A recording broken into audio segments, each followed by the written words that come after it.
All right, here we are. Here we go. Papo Jibo. Okay, so here we go. Unit question number 2.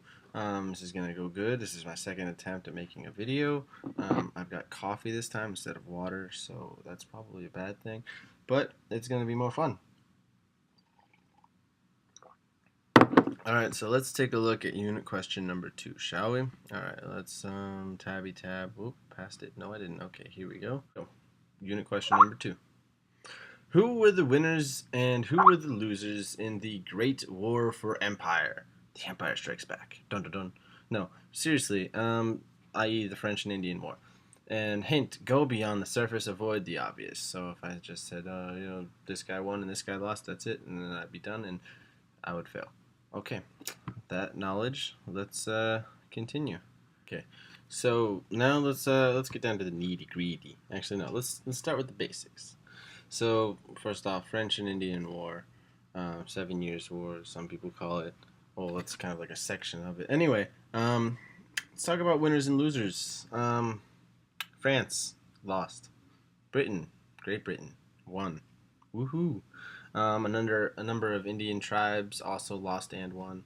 There were several that were joined with the French, and they obviously lost. And there were several that were with the British, and they won. So that's the basics. That's what you'll learn in I don't know if you like Wikipedia or something like that. I'm sure, but that's probably a really bad answer for this. So I think I should go a little bit more in depth and see what we can't figure out. Who won in the long run? Who really gained something in the end? Now that we can look back at this thing that happened like 200 plus years ago. So let's take a look at the war. All right. So French and the Indians rallied together.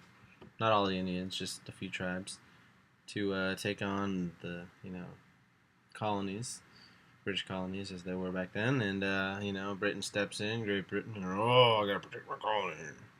I don't know. They kick some butt as they always do. But in the end, Great Britain realizes that fighting a war overseas, protecting like territory around the world all at once, because at this point they're also locked in several other battles, going overseas, and they just realized that this is a very expensive endeavor, and so much so that it nearly like bankrupts them at the time, and that causes them to sit and realize that we need to make some more money here. So we're going to start taxing these buffoons, these guys that we're protecting here. They didn't really think of us as very much because, as far as they were concerned, we didn't really hold our own, in the war. So they threw taxes on us. And as anybody who has ever studied the Revolutionary War can tell you, taxes weren't a good idea. So, you could argue that because of the French and Indian War, we became our own country, because, without it, there weren't taxes before it, and that was really the reason to start the taxing, you know. So, in that sense, Great Britain kind of lost because, well, they lost that huge territory. I mean, they lost it, yeah, but I don't know.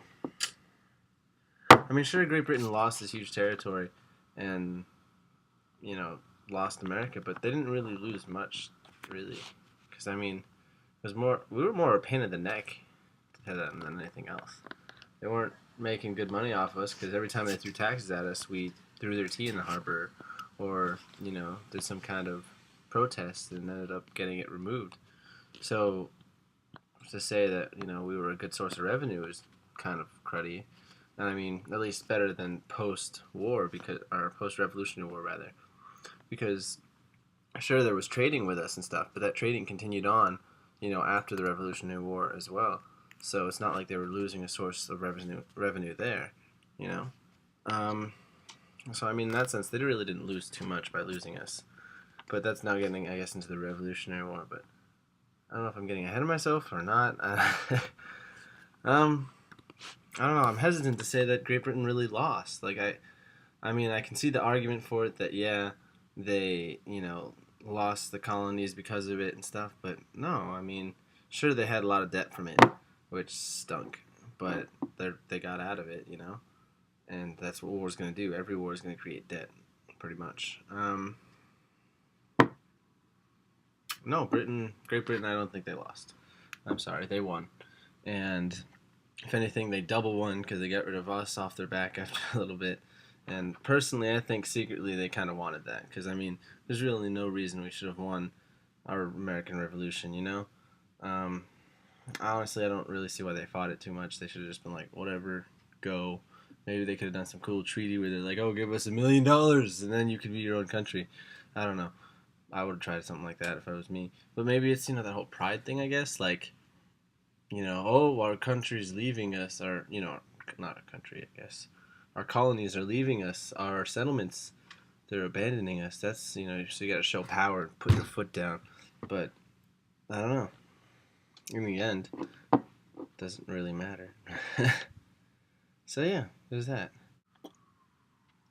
Okay, now that we've got the British out of the way, let's talk a little bit about the French. The Frenchies, French fries, French lynch, French.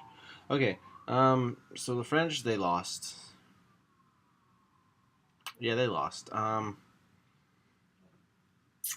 They lost.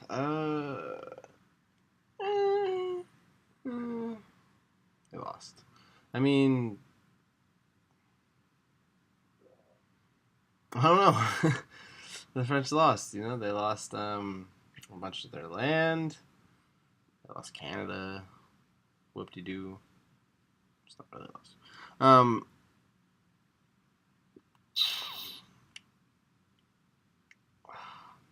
Trying to think of a reason why they didn't lose. I mean, in the end, they're still France. They're still this little scrappy country in the middle of Europe or whatever, and they're there, and it's cool, and they're still France. But they kind of lost this one. I mean, they literally lost. They Treaty of Paris, signed away a bunch of spoils, Caribbean islands or some stuff like that, I think, and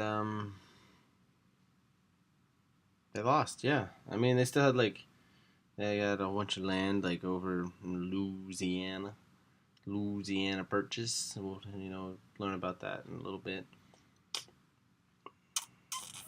But they didn't do anything with that. So yeah, they lost. Okay, French they lose. Okay, they're just losers. Okay, now that we've talked about the great big powers that be, British and France, let's talk about the Indians. First, we'll talk about the winners, and then we'll talk about the losers. So the Indians, they lose.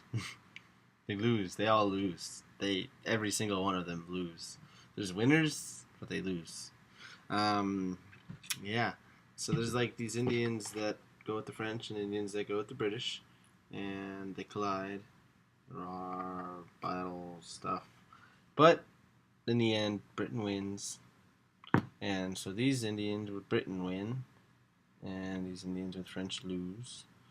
And so then these Indians and these Indians all decide that they're gonna be on one side. Okay, basically what I'm trying to get to is there's an agreement made where Americans won't push past a certain boundary, and from the west of that on, it's Indian land. Indians can do whatever they want, and the colonies, Britain will stop them from pushing past that. Yeah, sounds good in theory, but been to California. We definitely own it. It's definitely American soil. There is a casino. I've been there. That's what I'm getting to is that didn't work out so well in the long run, especially after the Revolutionary War when Britain was like, oh well, we don't technically have any control of it, so it's whatever they want to do, they're gonna do it. And that was that. So the Indians, they lose badly. Yeah. I mean, could say that some of them, no, none of them won. Um, nope. Yeah, they all lose. I mean, I actually no. You know what? I'm gonna say that Seminoles they won. Okay. I don't even know if they were involved, to be honest with you. But right now they got a killer casino, and they're making billions of bucks. Or at least some of them are. A couple of them, millions. I don't know. But so that's a win. That's a good thing. So good job for them. Okay, time for my favorite subject. Me, Americans. Check it out, Americans, Superman, because we're awesome. That's what we do. We're super. Anyway, no, be serious about it. Colonies back in the day, British colonies, but I'm gonna say the colonies here, not just Great Britain as a whole. Um, Technically, we win the war. We're with Britain and we win. But then, at this point, we like being British. We're happy with our tea time, and we're good. So, it's a win, but it's a loss because that's what kind of severs the ties between us and Britain. That's when we start realizing that they don't really think we're British like we think we're British. They don't see us as equals. It's weird. It's not cool, man. And so that hurts us, and it ends up leading to this awesome thing that is America. That's my room. It's not really America. It's not a very good portrait. Maybe I'll here. This is America. So yeah, we become Americans eventually. Like I said when I was talking about British as part of the French War, French Indian War. That's like kind of a result. So in the long run, we're winners. So it's like short run, like immediate run, we are winners. Good job. We just won that war. A little bit longer run, kind of losers, okay? I mean, we're Britain. Oh, why are you being so mean to us, Britain? We're British too. We got tea and crumpets or whatever. And, so that's like a losing period. But then we become our own country and we're winners again. Yay! Go America! That's fantastic. We did that. Did it somehow magically. Britain didn't want it. No way. So yeah, that is my answer for your question. Let me just look at the unit question one more time to make sure I'm not missing any potatoes. So yeah, I hope you've enjoyed. Let's see one more quick. Go beyond the surface and avoid the obvious. I said the obvious, didn't I? But I also expanded on it. I hope you'll see and understand that. Thank you very much for listening. You've been a great audience because I haven't seen you. I'm looking at my camera, my laptop. Thank you for thanking me about thanking you.